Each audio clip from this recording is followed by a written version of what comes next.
एक बार फिर दोस्तों सफलता टेस्ट सीरीज में आपका स्वागत है। दोस्तों इस सीरीज में अपन उन्हीं क्वेश्चन का डिस्कस करेंगे जो आपको आगामी आने वाले सभी एग्जाम के लिए यूजफुल रहे, जिसके अंदर अपन मैथमेटिक्स, रीजनिंग, जीके का ऑल टाइप के क्वेश्चन डिस्कस करेंगे और एक क्वेश्चन आपके लिए भी रहेगा। अगर वीडियो आपको अच्छा लगता है तो हमारे वीडियो को लाइक कीजिए, हमारे चैनल को सब्सक्राइब कीजिए। अभी अपन क्वेश्चन की तरफ मूव करते हैं। अब CHO और स्टाफ नर्स बनना हुआ बिल्कुल आसान। जी हाँ, क्योंकि अब मिशन हाई लेकर आया है स्टूडेंट्स की first choice mission CHO 2.0 second edition, जो सभी राज्यों द्वारा आयोजित CHO और स्टाफ नर्स की भर्ती परीक्षा के लिए भारत की पहली प्रमाणित गाइड है। ऑर्डर करें Amazon एंड फ्लिपकार्ट से। First question, after vasectomy backup contraceptive method is required for how many weeks. देखो, एक बात मैंने आपको लास्ट क्लास में भी बताई थी, परमानेंट दो मेथड होते हैं स्टेरिलाइजेशन के या कॉन्ट्रासेप्टिव के। दो परमानेंट मेथड होते हैं, एक वेसेक्टोमी होता है, एक टूबेक्टोमी होता है। और स्टूडेंट हमेशा कन्फ्यूजन होता है कि वेसेक्टोमी और टूबेक्टोमी किस में होता है, तो वो मैंने लास्ट क्लास में भी बताया था। एक बार फिर से आपको बताना चाहता हूँ कि FT का फुल फॉर्म होता है fallopian tube. Fallopian tube female में होती है, तो F मतलब फीमेल और T मतलब टूबेक्टोमी, मतलब टूबेक्टोमी फीमेल के अंदर होती है, वेसेक्टोमी मेल के अंदर होती है। अब यहाँ अगर किसी मेल की वेसेक्टोमी हो गई है तो कितने टाइम तक उसको अदर कॉन्ट्रासेप्टिव मेथड यूज करना पड़ेगा। बहुत इंपॉर्टेंट क्वेश्चन है। जनरली 3 मंथ बोला जाता है या 12 वीक। बहुत इंपॉर्टेंट क्वेश्चन है कि अगर किसी ने वेसेक्टोमी करवाई है उसके बाद भी उसको कितने टाइम तक अदर कॉन्ट्रासेप्टिव डिवाइस या मेथड यूज करना पड़ेगा, तो टिल 12th मंथ या 3 मंथ्स। नेक्स्ट क्वेश्चन की तरफ डिस्कस करते हैं। अपन एक एक क्वेश्चन को अच्छे से डिस्कस करेंगे, आपको वीडियो के एंड तक बने रहना है। नेक्स्ट क्वेश्चन है, name the disease cause by the deficiency of the niacin. Niacin की कमी से कौन सी डिजीज होती है। सबसे पहले तो आपको यहाँ समझना जरूरी है कि नाइसिन कौन से विटामिन को बोला जाता है या क्या है नाइसिन। तो दोस्तों नाइसिन कौन से विटामिन को बोला जाता है कि नाइसिन की कमी से पेलाग्रा रोग होता है। क्या होता है? पेलाग्रा। और पेलाग्रा रोग होता है। इसके अलावा नाइसिन जो है विटामिन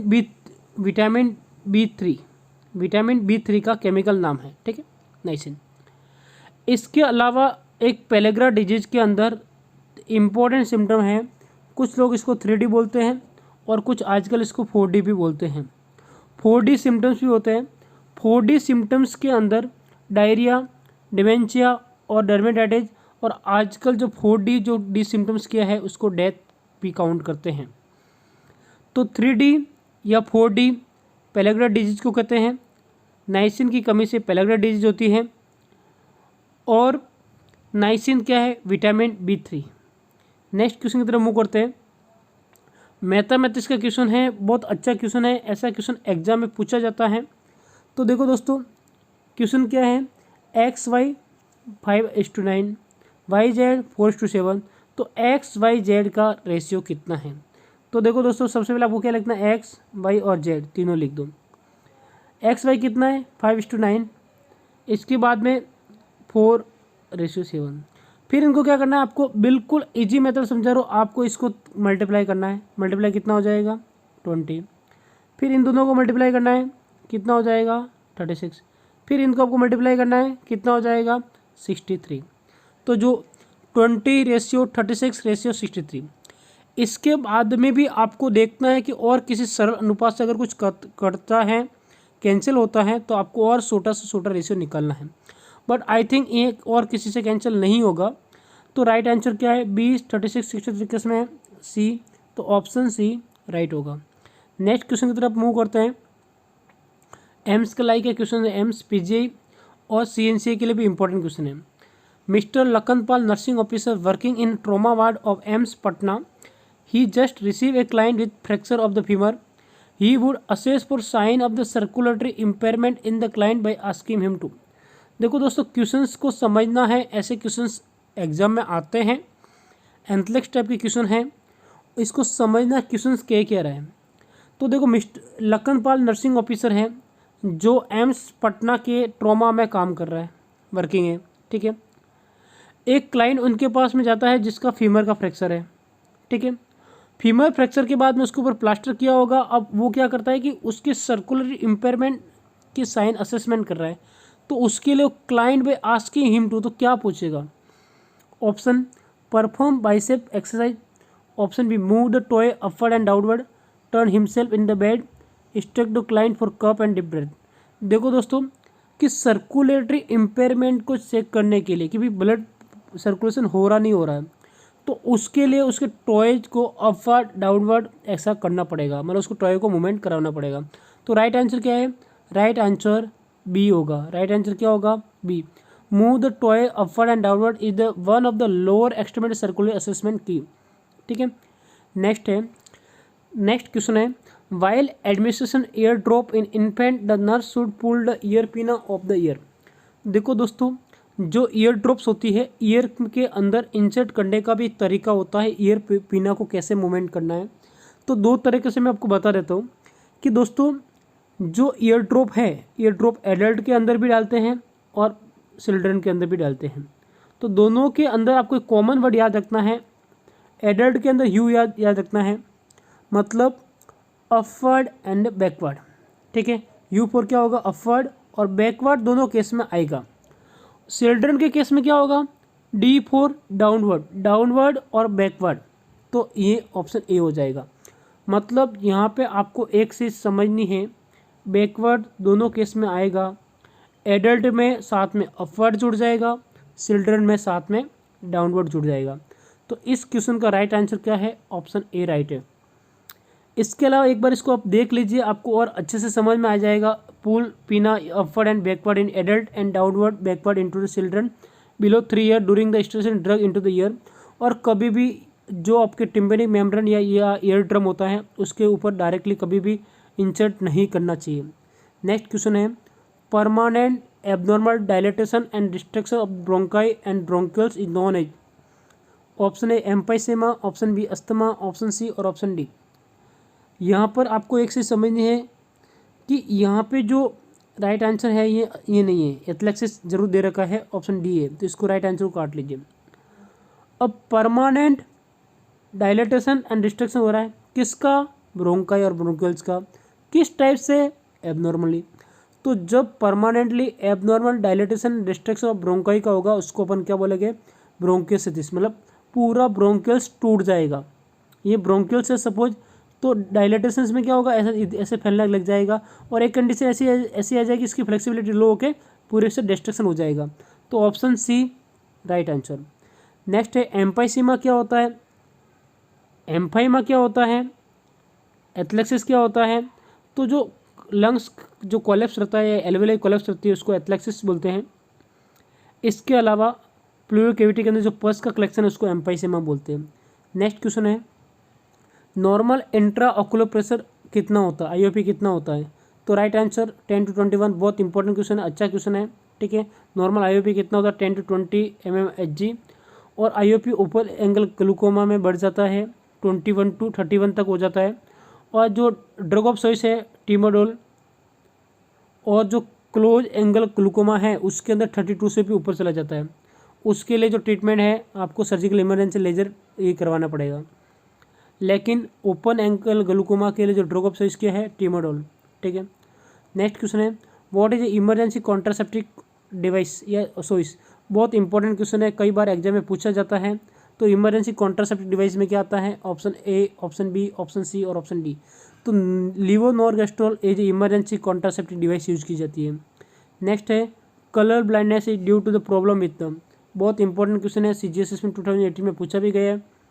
कलर ब्लाइंडनेस आपको यहाँ पे 3 वर्ड याद करना है, कॉन्स, सेंट्रल विजन्स और कलर ब्लाइंडनेस। ये तीनों किसकी वजह से होता है? कॉन्स की वजह से होता है। तो इसका राइट आंसर क्या होगा? कॉन्स हो जाएगा। राइट आंसर क्या हो जाएगा? Cones. Colour blindness and central vision problem is due to defect in cones and peripheral vision किसकी वजह से होता है? रोड्स की वजह से। तो पेरिफेरल रोड्स और सेंट्रल कॉन्स। तो 3C आपको याद रखना है, C for cons, C for central visions और C फॉर जो कलर ब्लाइंडनेस। तीनों एक की वजह से होता है, वो है कॉन्स। और दूसरा होता है रोड्स, उसकी वजह से क्या होता है, पेरिफेरल विजन्स प्रॉब्लम्स डिफेक्ट रहता है। नेक्स्ट क्वेश्चन की तरफ मूव करते हैं। Universal blood donor easy question है, लेकिन कई बार एग्जाम में पूछा जाता है। तो यूनिवर्सल ब्लड डोनर क्या है, तो डोनर ओ रहता है और एक्सेप्टर क्या रहता है, वो रहता है AB। लेकिन यहाँ पे आपको एक चीज़ समझना जरूरी है कि यहाँ पर ओ भी दो दे रखा है, मतलब पॉजिटिव और नेगेटिव, तो दोनों उल्टा होता है। O negative universal blood donor होता है और AB positive universal blood receptors रहता है, ठीक है, ब्लड ग्राई होता है। तो ये आपको ध्यान रखने है, ओ नेगेटिव यूनिवर्सल डोनर और AB positive blood group universal receptor. Which of the following agent cause discolouration of teeth if taken with milk. अगर कुछ दवाई आप लेते हो दूध के साथ में, उसकी वजह से आपको दांतों का डिस्कलरेशन हो जाएगा, वो कौन सी दवाई है, टेट्रासाइक्लिन, पेनिसिलिन, मेट्रो और सिप्रोफ्लॉक्सिन। दोस्तों टेट्रासाइक्लिन की वजह से दांतों का डिस्कलरेशन होता है, इसलिए इसको स्ट्रो के माध्यम से लेने के लिए बोला जाता है, आप स्ट्रो से लो, ठीक है। Tetracycline can cause permanent tooth discolouration and can also affect child growth. Younger than 8 year old not take the tetracycline. 8 साल से नीचे बच्चों को टेट्रासाइक्लिन नहीं लेना चाहिए, क्योंकि उसकी ग्रोथ को रोक लेता है। Life cycle of malaria parasite was first describe है। जो मलेरिया पैरासाइट है उसका लाइफ साइकिल कितना होता है, या फर्स्ट डिस्क्राइब किसने किया था, रोनाल्ड रोस, रॉबर्ट कोच, लुइस पास्चर और बेंटिंग। तो दोस्तों जो मलेरिया पैरासाइट का जो लाइफ साइकिल को जो फर्स्ट डिस्क्राइब किया था वो किसने किया था, रोनाल्ड रोस। किसने किया था, रोनाल्ड रोस ने फर्स्ट डिस्क्राइब किया था life cycle of malaria parasite. Next question है, अच्छा क्वेश्चन है। A nurse is assessing infant in the NICU for fluid balance student which nursing exercise would the nurse depend on is the most reliable indicator of patient fluid balance stated. दोस्तों NICU में कोई patient admit है, बच्चा होगा, ठीक है, उसका अगर आपको फ्लूइड बैलेंस स्टेटस चेक करना है तो सबसे रिलायबल मेथड कौन सा होगा, या इंडिकेटर कौन सा होगा, recording intake output, testing skin turgor, review complete blood count और मेजरिंग वेट डेली। तो दोस्तों डेली वेट मेजर करना ये स्टेटस के लिए रिलायबल है। सेम टाइम पे करना चाहिए, सेम मशीन से करना चाहिए, और पॉसिबल हो तो जितना उस दिन कपड़ा है दूसरे दिन भी उतने ही कपड़े होने चाहिए, ताकि वेट के अंदर वेरिएबल नहीं आए, ठीक है। Daily weight is the most reliable indicator of the person fluid balance status. Intake and output are not always right accurate. Next question है, weight and length of the normal full term baby with the birth weight of 2.5 kg at 1 year of age are expected to. एक बच्चा है जिसका birth कितना वजन है 2.5 kg, तो 1 year में कितना होगा। आपको पता है कि जो बेबी का जो बर्थ वेट है 5 to 6 मंथ में डबल होता है, और 1 ईयर में कितना हो जाता है, ट्रिपल हो जाता है। तो अगर 8/2.5 है तो 1 ईयर में कितना हो जाएगा, 7.5 अप्रोक्स हो जाएगा। इसके बाद में उसकी लंबाई कितनी हो जाएगी, तो जब भी लंबाई और हाइट का अपन डिस्कस करते हैं तो 8/45 to 50 मानते हैं उसकी हाइट होती है, ठीक है, और 1 ईयर में 1.5 गुना हो जाती है, और 4 से 4.5 तक उसकी डबल हो जाती है।